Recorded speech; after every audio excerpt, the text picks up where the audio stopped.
Hi, and welcome to The Art of Making It Happen, where we take you from stuck to action with more fun and less self-doubt. And self-doubt is what we're going to talk about today. And here I am with Dr. Andrea Pennington. Hi, Andrea. Hello, Jen. How are you? I'm really good. How are you? I'm doing great. Thank you. Excited for the conversation today. And before we dive in, let me introduce you properly. So Dr. Andrea Pennington is an integrative physician, acupuncturist, meditation teacher, and conscious communication specialist. She's also a #1 international best-selling author, highly acclaimed 2 times international TEDx speaker, invited professor at the University of Monaco, and mentor for the Global Institute for Extraordinary Women. She has also written and contributed 10 books. And her latest book, I Love You Me, explores her personal journey from depression to real self-love. Thank you for that. And let's not overlook the book that you contributed to with me, Time to Rise. Thank you for sharing your beautiful story about how you overcame self-doubt and all sorts of things to go on doing the beautiful work that you're doing in the world. Well, thank you, because that is so liberating to share, Yes. Our story. I feel like this is something that we keep for ourselves, thinking that is a shameful thing, but to actually open up and realizing how many people actually need to hear our story to accept their own. Yes. Right? Because I think that self-doubt, actually, this is a thing, part of it is thinking that we're alone. And that we're the only one going through what we're going through.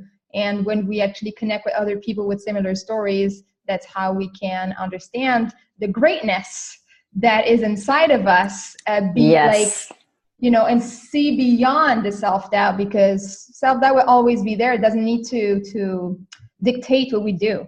Exactly. I'd love to just jump in right there, because the thing is, Geneviève, you already know, I like to teach people about our nature, our human nature, but I also talk a lot about our divine potential, right? So we as human beings, when we come into this little human form and we're born into whatever family, whatever circumstances, our primary instinct is for survival, okay? And that means that within our family organization, we want to make sure that we can do the things that please our parents or our brothers and sisters, our caretakers, so that they'll continue to love us, continue to nurture us, continue to give us food. Now, that is just a fundamental part of the human animal. We need others, and we need to be related to others in a healthy way in order to survive. Now, the challenge is that sometimes we have to relate to people who are not very healthy, or they don't relate to us in a very healthy way. And it's our human nature to get along. So let's say you may have had an alcoholic parent, or a very absent parent, maybe a single parent, or someone who was already dealing with their own emotional or physical health issues, or maybe it was some other abuse. It doesn't matter. It doesn't even matter if it was really, really traumatic, but for whatever reason, you as a child may have adapted certain techniques and behaviors to make sure that you could keep peace and harmony. Because when you're a tiny child, you know that your survival depends on it. Now, that's just a natural given part of the human animal. Now, the challenge with that is that it sometimes can overshadow and cover up another innate talent or potential of ours. And that is, we have this innate potential to express ourselves, to do new things, to explore our world. So if something in your childhood made you feel like you couldn't necessarily express yourself or explore, and you adapted other behaviors, maybe you hid your opinions, you didn't ask as many questions, you didn't touch and explore. The challenge with that is that when you get to adulthood, and you feel this urge, because it's natural. This is the thing.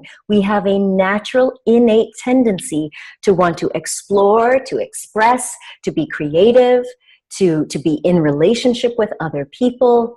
We have this innate desire to be seen for who we are, to feel like we're making a contribution. And so when you get that urge, which is natural, but all of a sudden there's something in your programming, because it got locked into parts of your brain and your psyche, you realize, oh, but if I explore, it may not be safe. Now, of course, you're not saying this consciously. All of these quote unquote traumatic experiences, anything that had a huge emotional charge to it gets locked into the brain. And we know specifically, we're talking about the amygdala, which is that little reptilian part of the brain that deals with our emotions. And it typically is communicating to the hippocampus, which locks in memories. And so when you're in that state of kind of worrying about if you're going to be accepted or rejected, and then you start to compensate, if you don't ever process that and understand that at that time, yeah, maybe my family was going through some stuff. Yes, I needed to adapt. I chose the best that I could based on my awareness and evolution and the people around me. But that was then. We can resolve that, allow our higher brain centers to understand it, and then we move into the present and we say, that was then, this is now. And so the reason I just wanted to bring this up right away is for us to be aware that when that self-doubt creeps in, that is not your natural human spirit. It may be the human animal that feels like it's scary to do something new. It's scary to step out of my comfort zone. I might be rejected. I might fail. I might lose everything that I've had for security. So that self-doubt, it's totally normal as a human animal that it's going to come up. But I'm hoping that what we can talk about today is how do we, and I know you're already doing this, Jen, you're providing all sorts of resources for us to explore this stuff. But how do we recognize when self-doubt is just being a little overprotective and we step out of that comfort zone anyway, tapping into the human spirit, because the human spirit is connected to that part of us that means we have unlimited potential. And it doesn't matter about the past. This is a new moment for us to move forward and really get stuff done. Mm-hmm, mm-hmm. And I love that you talk about when self-doubt is being a little bit too protective, because sometimes it comes in disguise. Like a lot of us have dealt with self-doubt and they were like, I'm over this. And then it comes back and you're like, and when you actually peel the layers, you're like, oh yeah, that's self-doubt again, right? So how can we identify, or what are the disguises that it may come in? Well, it comes in that. For me, what I notice in myself is it's like a battle or a war. So again, this obviously requires that we become very self-aware. So beyond just emotional intelligence, we're talking about your own spiritual intelligence. And so remember, I was talking about that urge. We feel this desire, this calling, this nudging that we want to do more or be more. But if you feel yourself, like literally you feel it in your body, like there's this dance, this tug of war, this back and forth, this push, this pull, that's when you can say, wait, what's going on here? So that's one of the ways that it shows up for me. I know particularly when I'm sitting on my meditation mat or it's after yoga, I like get all these inspirations and I can get like a download and I'm like, oh, this is from the divine. This is what I'm going to do next. And if I feel or I hear later in the day, girl, you can't do that. It's just not possible, or whatever. I feel that sense of I'm being pulled and pushed and tugged. That's one of the signs for me. So you got to look at yourself. And sometimes it's easier to go back into the past and look at when were the times when you had an inspiration, a nudge that you should do something and you didn't do it.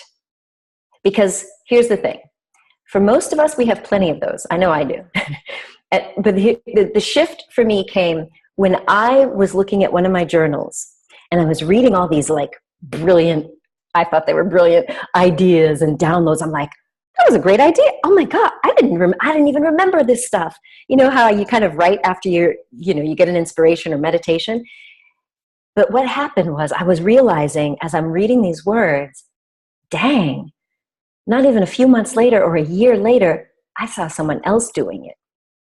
Now, I'm not talking about competition or being better than anyone, but I realized, wow, why did I second guess it?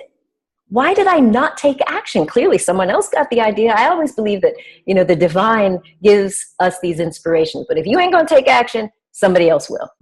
That's why you can have two scientists who've never connected, who are working on things on opposite sides of the planet, and they arrive at the exact same discovery at around the exact same time. I think that these inspirations come to us.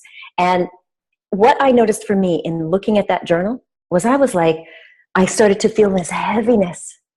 And you and I have talked about this before. I do not like the feeling of regret. Now, again, it may be that self-doubt is like, well, better to be safe than sorry. But that's not what comes up for me. What comes up for me is, oh my God, I shoulda, coulda, woulda. And I don't like the shouldas. And I don't like that feeling of regret. And so I ask, people to just investigate. Look at your life. See the times when you were maybe inspired to do something, but you didn't. And what were the consequences? Maybe it was good. Maybe you're like, oh, okay, I saved myself. I dodged a bullet. But if there's that sense of heaviness, then maybe you recognize, that's regret. And then I always bring it back to the now. Now, I've told you some of my story before about my mother, who was a huge influence in me going to medical school and becoming a doctor and becoming an acupuncturist. And my mother was a fierce and feisty little woman born in British Guyana. And she defied everything that her family told her because her mother died when she was 11 years old. So my mom watched her mother die of complications from type 2 diabetes. She was devastated. She was the youngest of 5 siblings. And her oldest brother, when my mom said she wanted to go to London and study nursing, he said, absolutely not. This was the 40s, late 40s, because if she went to study nursing, she was going to have to see naked people. No, a woman, And so she was told, no, you are not going to do that. But she understood that the suffering that she went through watching her mother and watching her mother suffer as she died, she wanted to prevent that. As I said, my mother is very feisty.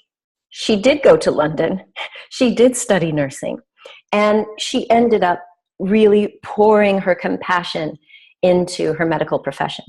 When she discovered that type 2 diabetes is not only preventable, but manageable, and people could live with it, she was even more devastated because that knowledge had not been translated to South America where she lived. And she realized at that moment that this was part of her mission. She said, I'm not going to let another person die of a preventable disease. She later moved to America, did not like how the doctors were talking down to nurses. She went to medical school at the age of 38 with 3 children, okay? So you see what kind of influence I had in my household. But here's the thing. My mother was this feisty woman, and I saw her always staying true to her passion and her conviction. Working with people, she gave out more love and attention than she did prescriptions. And what was interesting is that her life took on such meaning that she was able to avoid diabetes, and some people were saying, hey, diabetes, it runs in families, you're more likely to get it. Not my mother.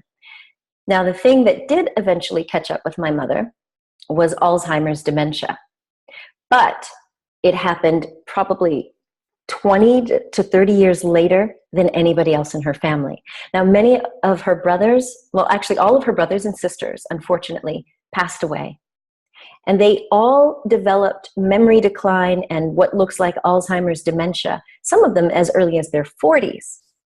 My mom didn't show any signs of cognitive decline until she was in her 70s.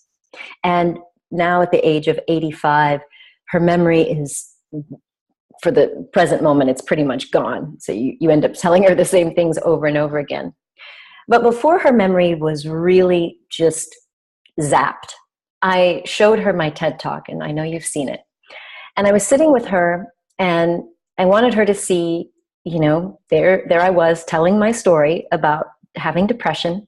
And it's like you said, opening up about my own story was scary, but it allowed me to connect with people who would have never dreamt that a doctor and a prominent TV personality would ever say these things. But I wanted her to see who I have become. And as she got to the end of that 18 minutes on that TED stage, she said, wow, you are really living your purpose. Keep up the good work. And then she started to kind of reminisce about her life and everything. And she said, you know, I've lived a good life. I wish I could go out dancing a little bit more, but I'm ready to meet my maker. And when I cock up my toes, I know that he will say, job well done. And Jen, that just like, it so hit me in my heart, because this feisty woman who had traveled the world and defied all the odds, she could recognize that she had done it her way. And she felt that when she does meet her maker, she's going to die with no regrets. And that struck me so deeply, because I said, no matter all of the doubts, no matter how many of our family members tell us no, and society and the social structures want to put us in boxes and limit us, there's something about the human spirit. There's something about our soul when we get turned on by compassion, by our desire to truly be of service, that it will keep that body and mind going and going and going. And so I say that to say that there is this ability for us to overcome the programming and overcome the self-doubt. And sometimes it means you will be leaving your country of origin. Sometimes it means you will be leaving your family of origin. The good news is that most of the time your family comes back around, like all of her family did. They were so proud of her. Like by the time she had like moved to America and became a medical doctor, you know, they were sending their kids, and cousins were coming to visit America. And it was like, oh, you know, it became something that they were so proud of. And so we have to be willing and conscious to sometimes go it alone, to find a tribe, a mentor that's going to coach you and be with you and champion you as you really live your truth. Because that trumps everything out there. And eventually you will have that confidence to stand in your truth, and we'll be by your side, cheering you on. Wow. First of all, thank you for sharing this story, because I think that it really hits home for me anyway. Like it really expresses the truth of you and of your family and of your mother. And I would like to say that what I hear in this is not only being able to recognize the self-doubt, but to consciously and constantly choose. Yes. To remind yourself to choose over and over again, to go beyond it, to see it, to say, hey, thanks for the nudge, but I'm going to follow this way. Yep. Mm-hmm. Yeah. Because again, it varies for everyone. I know some people are more motivated by pleasure. They're pleasure seekers, and some of us we want to avoid pain. And so if you think it's too scary to fail, you might avoid that. For me, the avoidance of regret is what drives me. Because I know if every time I have a new decision to make, I kind of sit there with it. And if I don't have an instant, hell yeah, I'm doing that, I sit with it, I take it to the mat or the cushion, and I ask, okay, is this for me? Give me a sign, let me know. And I can also ask myself, I'm going to go into the future 1 year from now. And if I didn't take this action, how would I feel? Would there be regret? And that for me does it every time. Because I know what that feeling, because I've looked over my life enough times to know what it looks like, that feeling of regret. And I want to be able to have what my mother has had. And that is that experience where I can look back over my life, the trials, the triumphs, and say, wow, well, I did it. I played full out. And fortunately, I do believe I'm living my purpose in alignment with my Dharma. And I do believe that I can go without any regrets. And so that's what I would invite people to just play with it, explore it, try it on. Mm-hmm. Thank you so much for this, Andrea. It's my pleasure. I love connecting with you. I do so much. Oh, wow. Where can we find more of your work? You can always find me online, AndreaPennington.com. of course, on social media at Dr. Andrea Pennington. And of course, you already know because you've been chiming in. I also publish books. I help healers and coaches and light workers who want to share their message with the world, who want to really step into their calling as global luminaries. So you can check out my work at makeyourmarkglobal.com, where we publish, we create media, we help people with their intellectual property. So, of course, your beautiful contribution to the book Time to Rise is there as well. And what I'm excited to invite people into right now is, if you feel like there is a calling that you want to step out and into something bigger in your life, but you're still feeling that sense of, am I good enough? I'm not worthy. Then the Real Self-Love Movement, which I have co-founded with my friend Helena Philipson, this lovely transformational coach from Denmark. The Real Self-Love Movement is a completely free online resource with workshops, masterclasses, the Real Self-Love Manifesto, lots of guided meditations, and a safe community where you can explore some of these themes and get support. We also get together at different times in the year in different places on the planet where you can join us for Real Self-Love Days, a couple of days of just pure inspiration and love, and really allowing people, again, that safe kind of family feeling where you can get back in touch with who you really are, so that as you learn who you really are, you can love who you really are, and then go out there and live who you really are. So you can check me out at realself.love and join the Real Self-Love Movement totally for free. Perfect. Thank you so much for that. Thank you so much for that, Andrea. Yeah, sorry, I'm just in trance right now. I'm just listening to you and I'm like, oh my God, that's awesome. And that's where, so that's Real Self-Love. Realself.love is also where we can get the manifesto and the bonus. Yeah. Exactly. So as soon as you sign up for that, you'll get all sorts of guided meditations, masterclasses with me. We do them live each month. There's also a library of wonderful courses. So it's great because you can just tap into whatever it is you need at the moment. And then, of course, you can visit us on Facebook. Just search for the group Real Self-Love Movement, and you can join us free over there as well. Great. Perfect. Well, thank you so much for your time and energy today, Andrea. Thank you, and keep up the good work. I'm so grateful to have you in my life and in my world. I so appreciate you. Oh, thank you so much. Oh God, I so appreciate you too. I'm sorry. I feel like every interview ends up with love like that. Oh my God, I appreciate you, but it's true. And for you at home, what did you hear for yourself in this conversation and in these stories? Where have you maybe felt that sense of the feeling of regret, or where could you actually consciously and consistently choose to move beyond self-doubt? So if you want to deepen your reflection and create your action plan, join me in the daily recap, Make It Happen video, because you can make it happen. Thanks for being with us. Ciao.